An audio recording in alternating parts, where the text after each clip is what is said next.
Thank you very much. Thank you.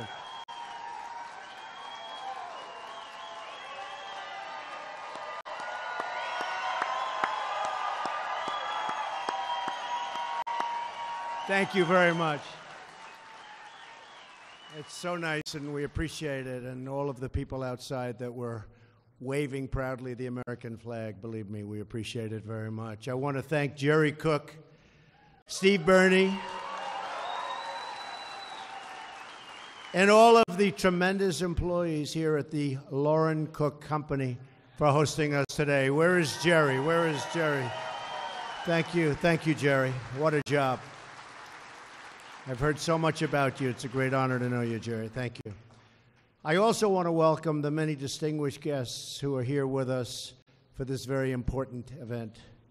Secretary of the Treasury, Steve Mnuchin. Thank you, Steve. Secretary of Commerce, Wilbur Ross. Small Business Administrator, which, by the way, is a very large business, I will tell you that, Linda McMahon, a friend of mine.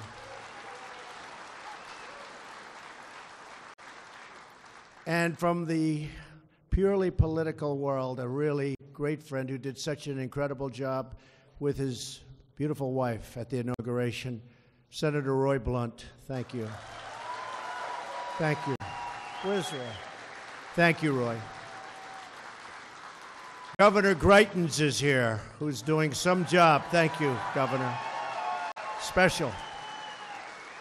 Lieutenant Governor Parson. Lieutenant Governor. Thank you, Lieutenant Governor. And our great members of Commerce, I want to thank you all for coming.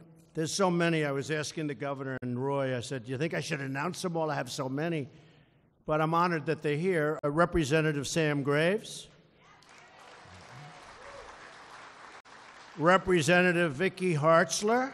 It's been terrific. My friend for a long time and just somebody that he liked me from the beginning and I liked him, Billy Long. Where's Billy? Billy. Right, Billy? Right from the beginning. Blaine Lutkemeyer. Where's Blaine? Good. Thank you, Blaine. Representative Jason Smith. Jason, thank you for everything, Jason. Representative Ann Wagner. Hi, Ann. Good job, Ann. And, I don't know, we have so many more. Anybody I forgot? Right? Everything okay? Good, I got it. You I remember more than anybody. Thank you all very much. I appreciate it. And to the congressmen, congresswomen, we very much appreciate you all being here. Thank you very much. Before we begin, I'd like to take a few moments to discuss the deeply tragic situation in Texas and Louisiana. As we all know, our Gulf Coast was hit over the weekend with a devastating hurricane of historic proportion. Torrential rains and terrible flooding continue to pose a grave danger to life and to property.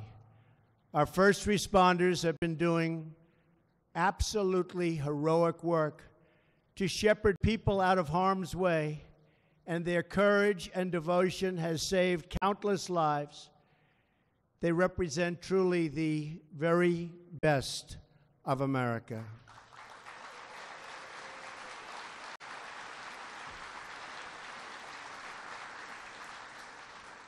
We must be vigilant. We must protect the lives of our people. I was on the ground in Texas yesterday to meet with Governor Abbott, who is doing, by the way, an incredible job, and local officials so that we could coordinate the very big and unprecedented federal response. In difficult times such as these, we see the true character of the American people, their strength, their love, and their resolve. We see friend helping friend, neighbor helping neighbor, and stranger helping stranger. And together, we will endure and we will overcome.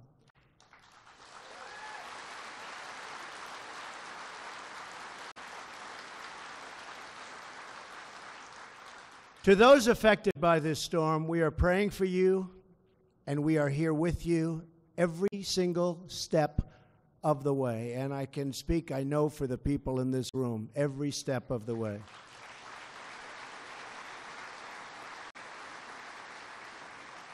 To those Americans who have lost loved ones, all of America is grieving with you, and our hearts are joined with yours forever. The citizens of Texas and the Gulf Coast need all the prayers, support, and resources our communities have to offer. Recovery will be tough, but I have seen the resilience of the American spirit firsthand all over this country. To the people of Houston and across Texas and Louisiana, we are here with you today.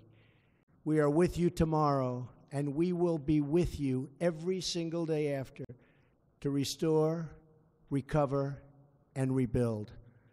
Our thoughts and prayers remain firmly with the citizens and our fellow people, great people, all affected by this tragedy. We're also glad to be back in the heartland with the very, very fine folks of Missouri.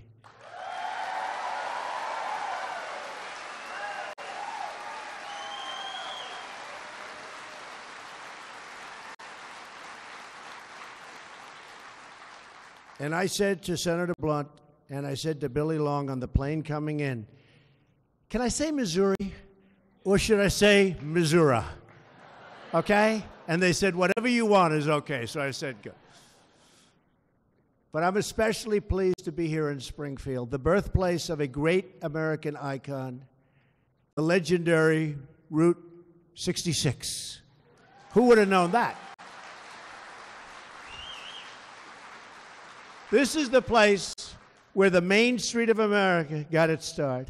And this is where America's Main Street will begin its big, beautiful comeback that you are seeing it right now. This is a comeback of historic proportions. You're seeing it happen right now. Right? You're seeing it. We're here today to launch our plans to bring back Main Street by reducing the crushing tax burden on our companies and on our workers.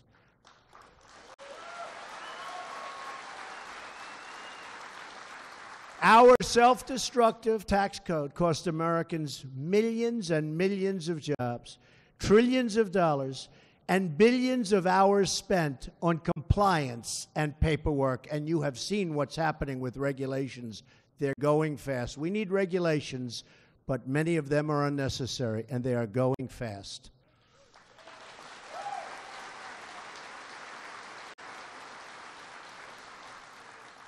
That is why the foundation of our job creation agenda is to fundamentally reform our tax code for the first time in more than 30 years. I want to work with Congress, Republicans, and Democrats alike on a plan that is pro-growth, pro-jobs, pro-worker, and pro-American.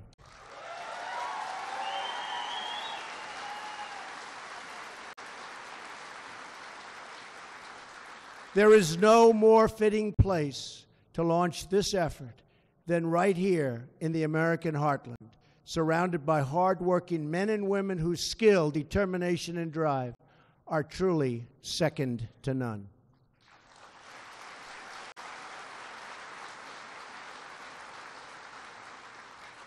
And by the way, before I start, Ivanka Trump, I see my beautiful daughters in the audience. Stand up, honey.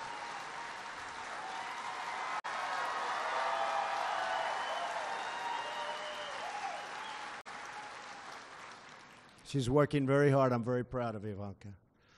For many decades, Route 66 captured the American spirit. The communities along this historic route were a vivid symbol of America's booming industry.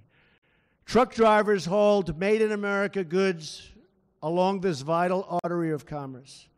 Families passed through bustling towns on their way to explore the great American West, and high-quality manufacturing jobs lifted up communities.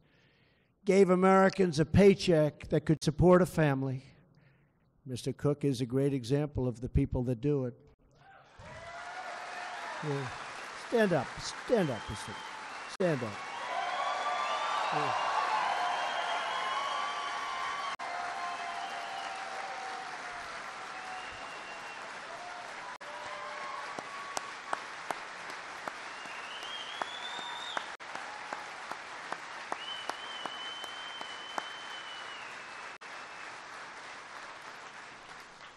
I think they like you. And provided millions of our fellow citizens with the pride and dignity that comes with work. But in recent years, millions of Americans have watched that prosperity slip away in the rear view mirror.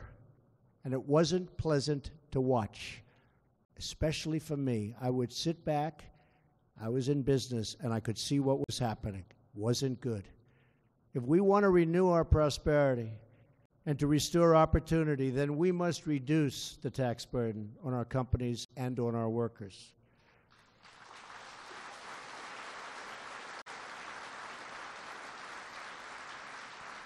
In the last 10 years, our economy has grown at only around 2% a year. You look at other countries and you look at what their GDP is. They're unhappy when it's 7, 8, 9. And I speak to them, leaders of the countries. How are you doing? Not well, not well. Why? GDP is down to 7%. And I'm saying we were hitting 1% just a number of months ago.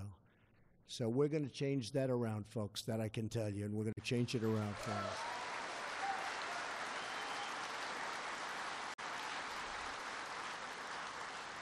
And today, a very appropriate day that this should happen, we just announced that we hit 3% in GDP. It just came out.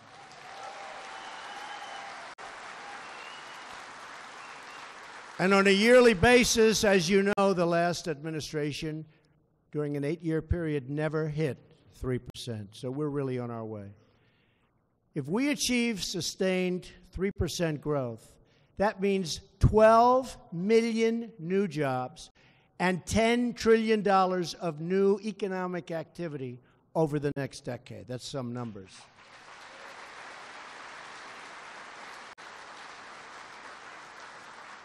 And I happen to be one that thinks we can go much higher than 3%. There's no reason why we shouldn't.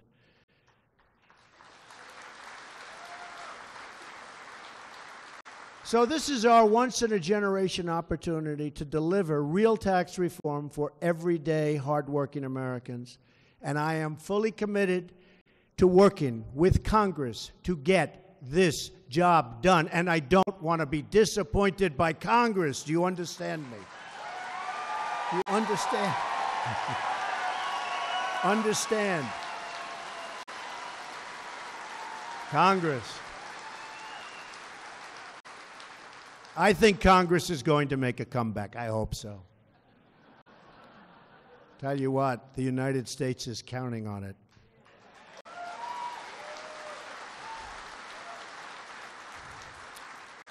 Here are my 4 principles for tax reform. First, we need a tax code that is simple, fair, and easy to understand. That means getting rid of the loopholes and complexity that primarily benefit the wealthiest Americans and special interests. Our last major tax rewrite was 31 years ago. It eliminated dozens of loopholes and special interest tax breaks, reduced the number of tax brackets from 15 to 2, and lowered tax rates for both individuals and businesses. At the time, it was really something special. Since then, our tax laws have tripled in size, and the tax code itself now spans more than 2,600 pages, and most of it is not understandable. Tax rates have increased, and special interest loopholes have crept back into the system. The tax code is now a massive source of complexity and frustration for tens of millions of Americans. In 1935, the basic 1040 form that most people file had 2 simple pages of instruction. Today, that basic form has 100 pages of instructions, and it's pretty complex stuff. The tax code is so complicated that more than 90% of Americans need professional help to do their own taxes. This enormous complexity is very unfair. It disadvantages ordinary Americans who don't have an army of accountants while benefiting deep-pocketed special interests. And most importantly, this is wrong. First and foremost, thank you. First and foremost, our tax system should benefit loyal, hardworking Americans and their families.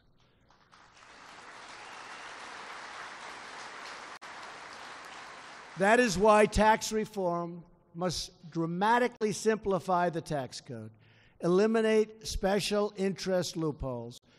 And I'm speaking against myself when I do this, I have to tell you. And I might be speaking against Mr. Cook, and we're both okay with it. Is that right? It's crazy. We're speaking, maybe we shouldn't be doing this, you know? But we're doing the right thing.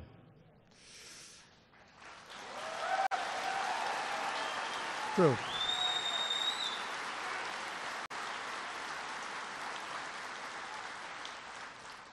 And allow the vast majority of our citizens to file their taxes on a single simple page without having to hire an accountant.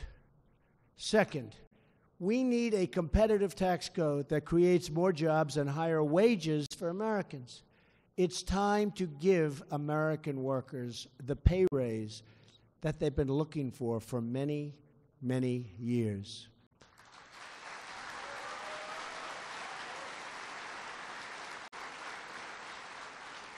In 1986, Ronald Reagan led the world by cutting our corporate tax rate to 34%. That was below the average rate for developed countries at the time. Everybody thought that was a monumental thing that happened. But then, under this pro-America system, our economy boomed. It just went beautifully, right through the roof. The middle class thrived, and median family income increased. Other countries saw the success. They looked at us. They saw, what is America doing? What's happening with the United States? And they acted very swiftly by cutting their taxes lower and lower and lower and reforming their tax systems to be far more competitive than ours. Over the past 30 years, the average business tax rate among developed nations fell from 45% to less than 24%, and some countries have an unbelievably low tax, including, by the way, China and some others that are highly competitive and really doing very well against us. They are taking us, frankly, to the cleaners. So we have no choice. We must lower our taxes. And your senator, Claire McCaskill, she must do this for you, and if she doesn't do it for you, you have to vote her out of office.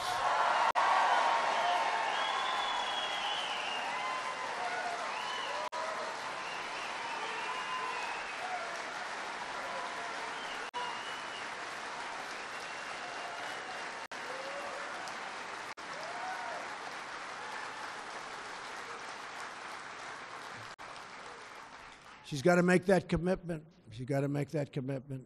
If she doesn't do it, just can't do this anymore with the obstruction and the obstructionists. If we don't get tax cuts and reform approved, potentially the biggest ever, we're looking for the biggest ever. Jobs and our country cannot take off the way they should. And it could be much worse than that. But at a minimum, they won't take off the way they should. The Dems are looking to obstruct tax cuts and tax reform, just like they obstructed so many other things, including administration appointments and health care. Not one vote. We got not one vote to try and fix health care and get rid of Obamacare. The strategy of our economic rivals has worked. They made their taxes lower, and far lower in many cases than ours, and jobs left our country. Large corporations changed their business models by exporting jobs to other countries and then shipping their goods back to the United States, where they'd make massive profits and they wouldn't be paying tax to us either. So we lost the jobs, we lost the taxes, they closed the buildings, they closed the plants and factories. We got nothing but unemployment. We got nothing. Other businesses, even classic American brands, switched their headquarters to foreign countries. Because of this and other reasons, like weak borders, America remains stuck in the past. Although I have to tell you, we have General Kelly here today, and we stopped 78% going up to 80% on the border traffic coming through in just a short period of time.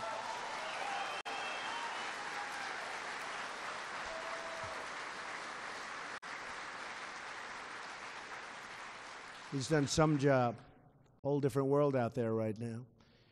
Today, we are still taxing our businesses at 35%, and it's way more than that.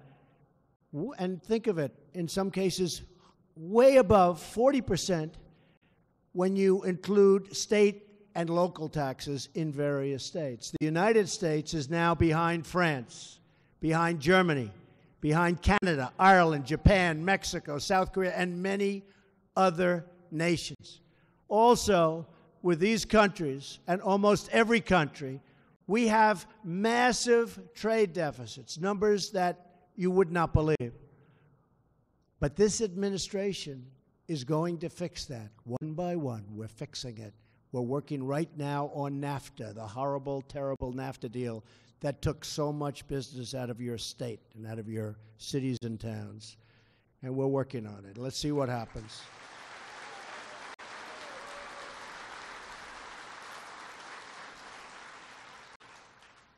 Mexico is not happy.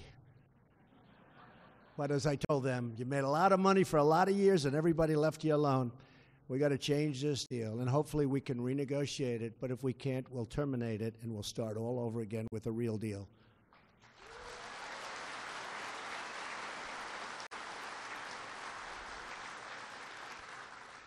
So when it comes to the business tax, we are dead last. Can you believe that? So this cannot be allowed to continue any longer. America must lead the way, not follow from behind. We have gone from a tax rate that is lower than our economic competitors to one that is more than 60% higher. We have totally surrendered our competitive edge to other countries. We have totally surrendered. We're not surrendering anymore.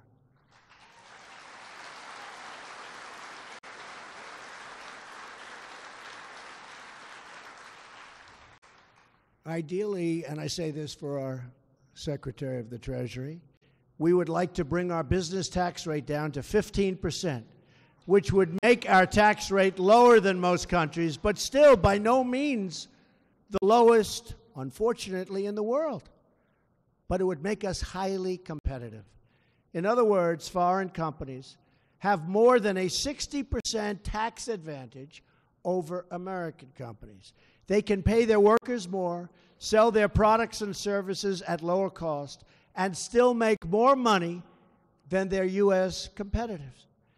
We cannot restore our wealth if we continue to put our businesses at such a tremendous disadvantage. We must reduce the tax rate on American businesses so they keep jobs in America, create jobs in America, and compete for workers right here in America, the America we love.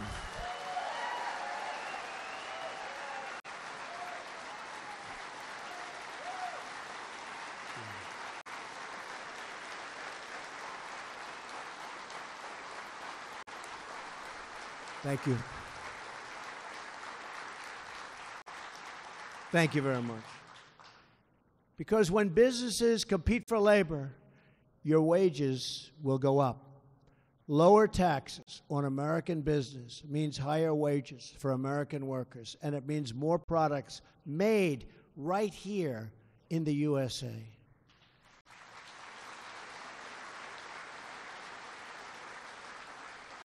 When I was growing up, I always used to see the signs, and it was always stamped on the product, made in the USA. You don't see it anymore. We're going to go back to made in the USA. Made in the USA. The third principle for tax reform is a crucial one: tax relief for middle-class families.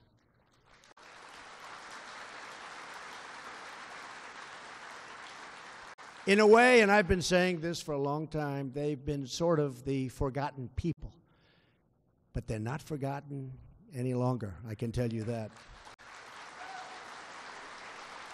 We will lower taxes for middle-income Americans so they can keep more of their hard-earned paychecks, and they can do lots of things with those paychecks.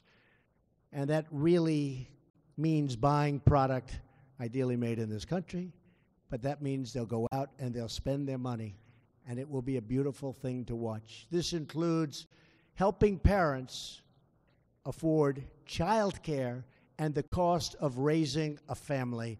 That's so important to Ivanka Trump.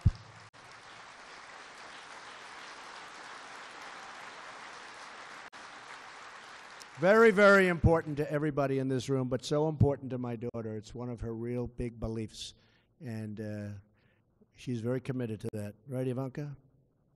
We believe that ordinary Americans know better than Washington how to spend their own money, and we want to help them take home as much of their money as possible and then spend it.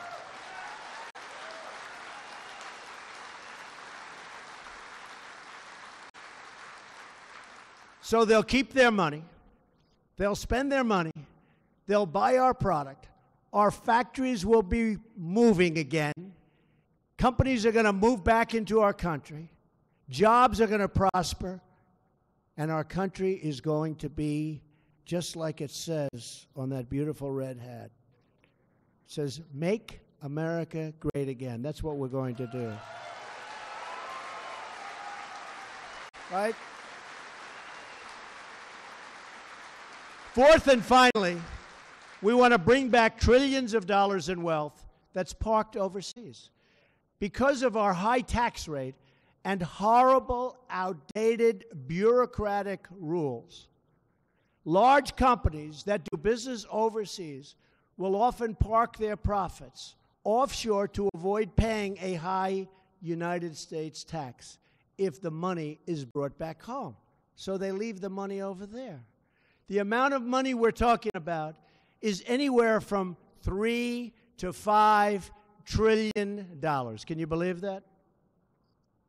By making it less punitive for companies to bring back this money, and by making the process far less bureaucratic and difficult, we can return trillions and trillions of dollars to our economy and spur billions of dollars in new investments in our struggling communities and throughout our nation. It's time to invest in our country, to rebuild our communities, and to hire our great American workers.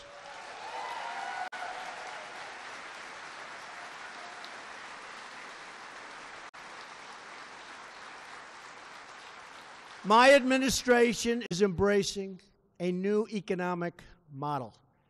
It's called, very simply, the American model. Under this system, we will encourage companies to hire and grow in America, to raise wages for American workers, and to help rebuild our American cities and communities. That is how we will all succeed and grow together as one team with one shared sense of purpose and one glorious American destiny.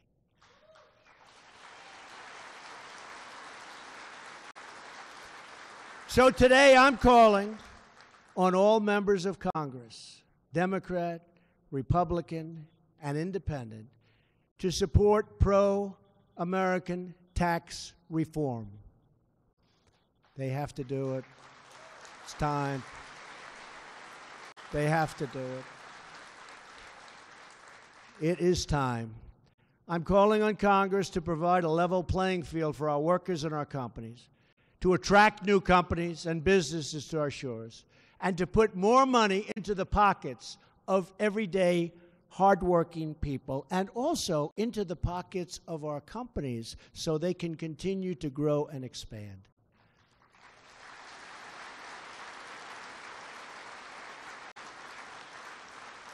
What could possibly be more bipartisan than allowing families to keep more of what they earn and creating an environment for real job and wage growth in the country that we love so much?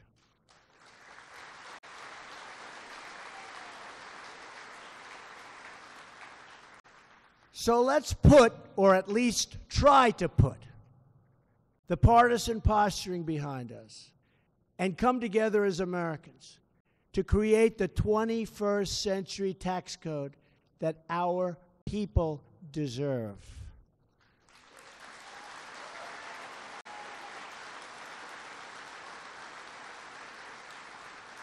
If we do this, if we unite in the name of common sense and the name of common good, then we will add millions and millions of new jobs, bring back trillions of dollars, and we will give America the competitive advantage that it so desperately needs and has been looking for so long.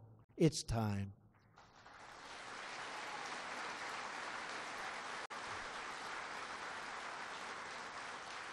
Products made with American hands, American labor, and American grit will once again be delivered throughout the world. That's true. True.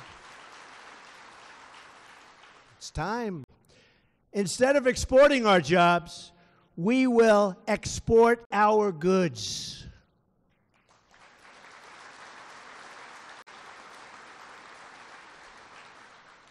Our jobs will both stay here in America and come back to America. We'll have it both ways. Millions of struggling citizens will be lifted from welfare to work. They will love getting up in the morning. They will love going to their job. They will love earning a big, fat, beautiful paycheck. They will be proud again.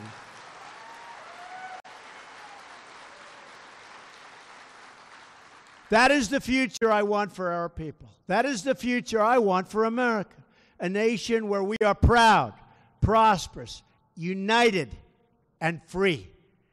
Today, I am asking every citizen to join me in dreaming big and bold and daring things, beautiful things, for our country.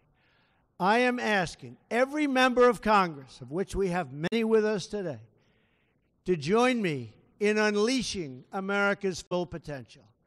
I am asking everyone in this room and across the nation to join me in demanding nothing but the best for our nation and for our people. And if we do these things, and if we care for and support each other and love each other, then we will truly make America great again. Thank you. God bless you. God bless you, everybody. Thank you. Thank you very much. Governor, thank you. Thank you, Governor. Thank you, Senator. Thank you. Thank you, everybody. Thank you. Thank you.